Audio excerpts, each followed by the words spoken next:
Hey, church family. So just wanted to kind of touch base with you this afternoon and just talk about a couple of different things, but specifically about one passage of scripture in particular that I absolutely love and that I've been thinking on this morning.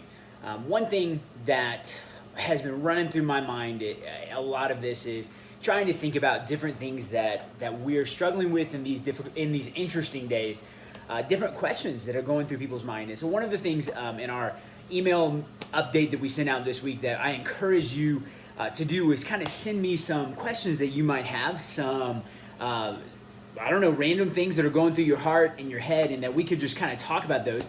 So I wanted to kind of start off this opportunity of answering some of those questions by just answering a question that's been bouncing around in my heart. And that question is simply, why and what? You know, a question of, God, why are you doing this? Why are these things going on in the world around us? And what can happen as a result of these things? And this morning in my quiet time, I was reading in Romans chapter 8, verse 28. And it's a really well-known passage of scripture that we know, but it kind of took on a new understanding for me this morning as I was asking those questions. In Romans chapter 8, verse 28, we find these words. We know that all things work together for the good of those who love God and who are called according to his purpose. For those he foreknew, he also predestined to be conformed to the image of his Son, so that he would be the firstborn among many brothers and sisters. And so that's verse 28 and verse 29 of Romans chapter 8. And there's just a couple of things that kind of stood out to me this morning as I was reading through that. And that really just kind of helped give me an answer as to how God is working in this time and what God is doing and working in his people and working in the world around us. And so here's just a couple of things that we see that stand out in that passage of scripture. The first thing that we see is that God is working. I love that. You know, in verse 28, you know, we know that God is working all things together, right? That for those who love God, that when we have that relationship with God, that when we love God, that we can be confident of this, that no matter what happens in the world around us, good, bad, ugly, stop looking at me on that one, guys. I know you're thinking me. My name is what popped your head when I said ugly. No, I'm just joking this morning.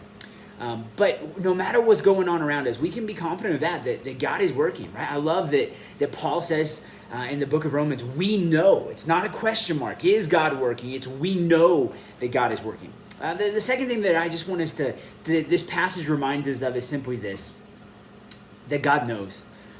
This passage talks about that God foreknew, right? He foreknew his believers. He foreknew what was going to happen in their lives. He knows what was going on. Not only does God know what's going on, but he knew thousands of years ago. And I don't know about you, but man, that just brings me just so much joy knowing that God not only is working right now, but that he knows. He knew that this was going to happen thousands of years ago before he created the world. God knows what's going on right here, right now, in my life, in my home, in my neighbors' homes. But not only do we see that God is working and that God knows, but we see this idea in verse 29. He says this, for those he foreknew, he also predestined to be conformed into the image of God. What we see here is that God predestined, and I know this is a hot topic, he predestined these circumstances. He predestined what's going on in our lives. He predestined everything because he foreknew. He predestined that for what? To make us into the image of Christ, right? He says it in the Christian Standard this way. He says, predestined to be conformed into his image. I love this passage, especially verse 29, because it's a really controversial passage. A lot of times we think, well, okay, we see this idea of, oh, God predestined people to do this, or God predestined people to be saved. But that's not what Paul's talking about at all. In verse 29, he says he foreknew. That's just saying God knew you. God knew who you were. God knew what was going to go on in your life. God knew everything about you from the moment you were born to the moment you would take your last breath. God knew all of that. And in the midst of all of that, what? He predestined for you to be conformed in the image of God. What does that mean? He's simply saying that every circumstance that happens in your life, that when you love Jesus, that God is using that to cultivate Christ-likeness, Christ-like character, Christ-like humility, Christ-like love, Christ-like ministry in your life. And so what we see in this passage is not only can we understand that God is working, not only do we know that God knows what's going on, and he knew thousands of years ago, but we also see that God predestined, he destined this time to cultivate within his church, his people, those whom he loved, Christ-likeness.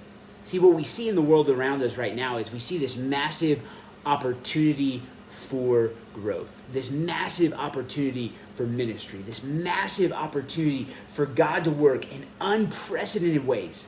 And what we see, church family, is that right now, today, what God desires to do in our lives and in your life is he desires to use these circumstances, whatever those circumstances you find yourself may be in, he desires to use that to cultivate Christ-likeness, to cultivate your relationship with him. So here's my question for you this morning. Will you let God use this time? Will you let him use the circumstances that you're in to bring you closer to him? Will you let him cultivate your relationship with Jesus Christ through this? Will you allow him to use what's going on to make you a better and more effective follower of Jesus, or will you not? So often when things like this hit, what we do is we tend to be like Christian Eeyores. Oh, woe is me, life is bad. I don't understand what's going on. And Romans chapter 8, verse 29 tells us that God knows. God knows what's going on. And God is working in this, and God desires to use this to conform you, to make you more like Jesus, to strengthen your relationship with him, to strengthen your ability to love and minister to others. So my question for you this morning is, will you allow this time to be an opportunity for growth? An opportunity for growth. Beloved, remember today, God is working.